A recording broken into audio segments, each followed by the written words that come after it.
Hey there, I'm Kathy, the Traveling Homesteader in Gyroscope Farm, and today we're in the kitchen gonna make some cheese. I thought I'd go out on a limb and be brave and make some ricotta cheese. I got a little bee in my bonnet, and I've been wanting to make this cheese to then put in with something else I'm gonna make in combination with the sauce. I've also just, the tomato sauce I've made, so it's all coming together.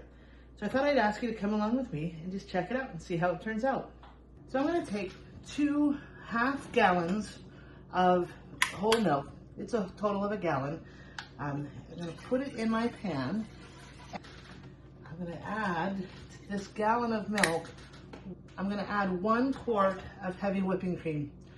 Now I'm going with one recipe for the most part, but when I tried this out before, I had a bit of a doozy. So we're gonna have a little bit of a change.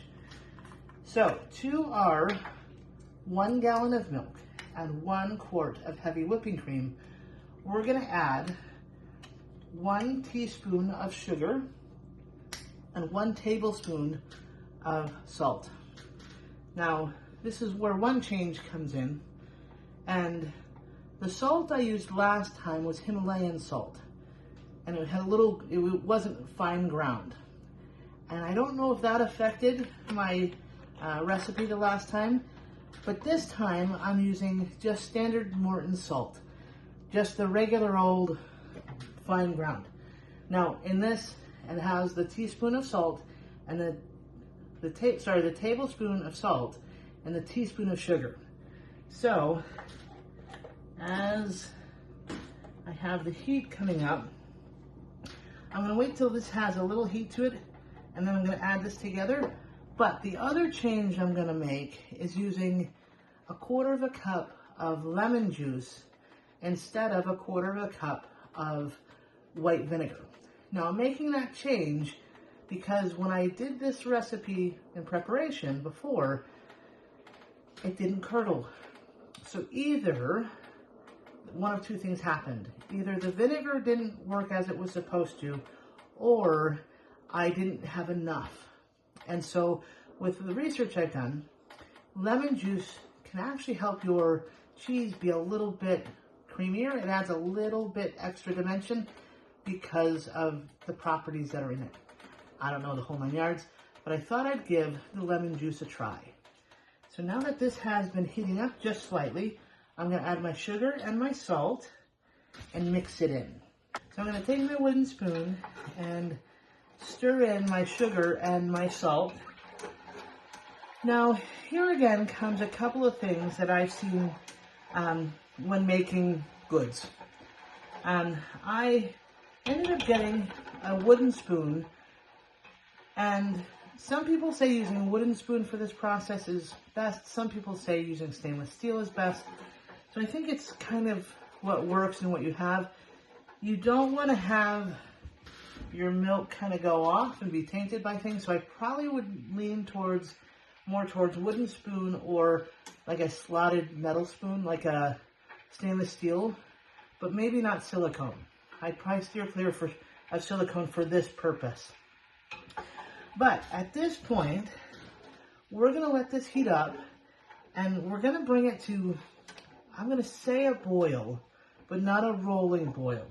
We wanna make sure it gets heated up and that it has enough of the heat property, but we're gonna see along the edges where there's gonna be some bubbles. And again, we don't want rolling boil. We don't need it to curdle in that way yet.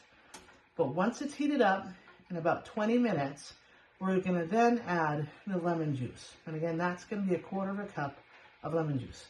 So I won't make you wait in here with me and watch this heat up, but that's as simple as it is. The milk, the heavy whipping cream, the sugar, and the salt, right in there. Mix it up, wait till it heats. And then the magic happens with the lemon juice, or if you decide the vinegar, you can use that. But let's see what science happens when we add the lemon juice next. So as this is heating up, you can kind of see on the edge, there's a little line of bubbles. That's not quite what we want. We want a little bit more. But then again, I have only had it on for about 3 minutes. I set my timer for 20 minutes total. And along the way, I'll be stirring this up so it doesn't get stuck to the bottom or get scorched. So that's something I want to consider too, is be able to be around to stir this as it heats up. And remember to look at the edges. Like, those bubbles are nice, but it's because I was stirring it, not because of it being heated up.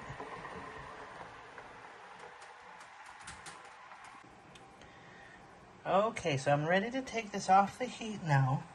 You can kind of see that there's a little foam up top and how the bubbles are consistently around the edge of the pot. And now what I'm going to do is just turn off the burner, and I had it going for a little less time than what I needed. It came to where I needed it to be sooner than I expected, probably because the heat down here on the element was a little higher this time.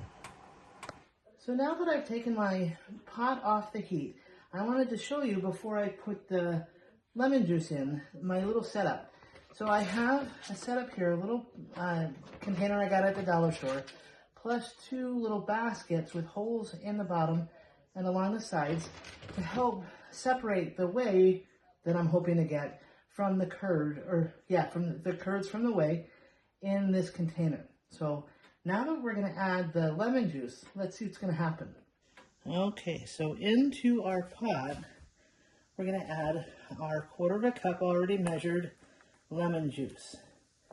And we're going to slowly mix that in. And in theory, we should see the science experiment happen at this point here shortly, where we should see the separation of the solids of the milk and the heavy whipping cream from the whey.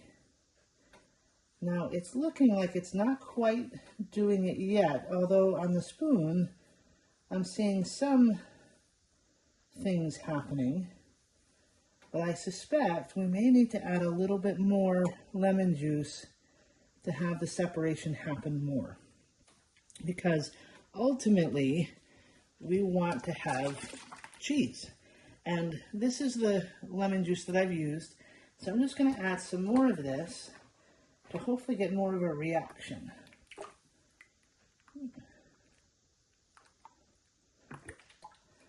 Let's see how that works. We'll mix that up some more.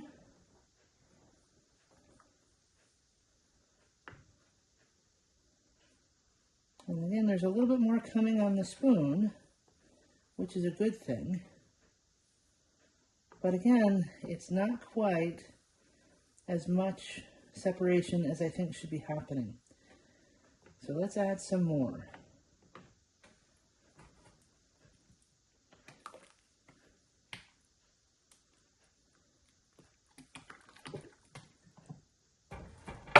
Because we should be able to see quite a difference between, and there it is, it's kind of coming.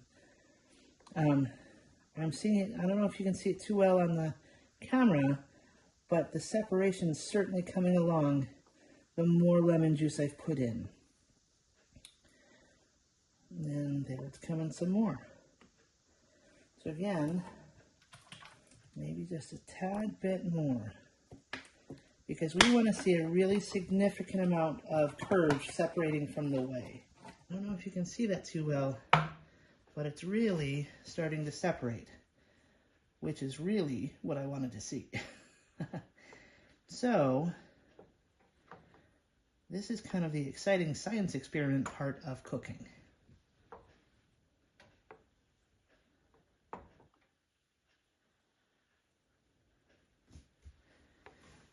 We may even want to add just a little bit more, because I suspect we can get more of a separation than what we already have.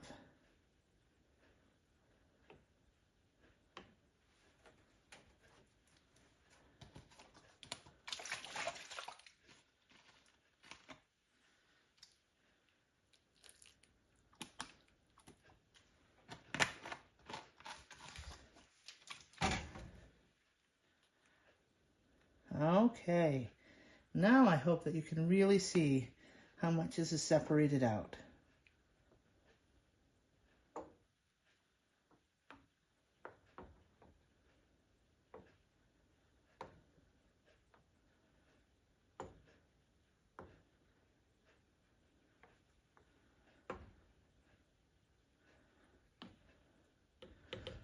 Okay, and from here, we're gonna put this into our handy dandy basket setup. So from this point, I'm gonna be putting, with my slotted spoon, the curds into my pan, or my pot over here. Now, I'm gonna probably do this kind of twofold, because I wanna make sure that the ricotta cheese is really separated from the whey. And as you might see, it's really kind of clumping out. And I'm not getting all the liquid out, but that's why I have the slotted basket to help with the rest of the liquid separation. And I'm really excited because we're making cheese.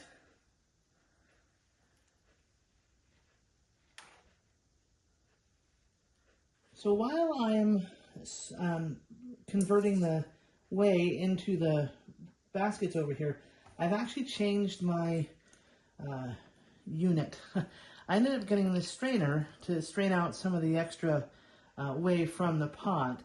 But as you can see too, I took one of the baskets out because the liquid had been forming, as you can see over here, so high that it wasn't actually coming out of the basket that has the cheese in it now. So what I did was I took a handy dandy non-slotted spoon and just took out some of the liquid and returned it back to the pot. So we want to keep this whey to cook we can cook other things with it, but today's concentration is on the cheese. So we want to kind of eliminate some of this whey from our container as we try to get the whey in our baskets. And so I'll continue, and I'll try and go over into this other basket now since this first one seems rather full. So I'll just continue to take from our pot over here, I'll just put into our other basket. And this way we can hopefully get all the curds strained out from the pot. And again, you can see I'm kind of waiting over here for this to strain slightly so we get the most curds and least whey over here. But again, the job of this basket over here is to strain things out, so we don't mind getting the extra liquid. Okay, so after straining, I have this one basket that's filled with whey, or with curds, sorry. And what I did is I combined what I had in here with what was in here because there wasn't that much. And so I thought, we can combine. But as you can see, there's still some extra that we can put in here, but it's still a little liquidy. And so we're gonna let this sit for several hours and let it drain out. And as you saw before, this white container held a fair amount of liquid, and with this straining out, more liquid will come out like that. And so what I did was I transferred most of that whey back into the pot because we can use it for other things. But what I've also done is I ended up using this handheld strainer, and as you can see, even by just dipping in the whey, I was able to get a fine amount of other curds that I can ultimately put in this pot or in our basket. And so you can use this handheld strainer really pretty well if you have one like it. But again, it's on one hand not really needed, but you could use it pretty well. And so I found it really helpful. So now it's time to wait.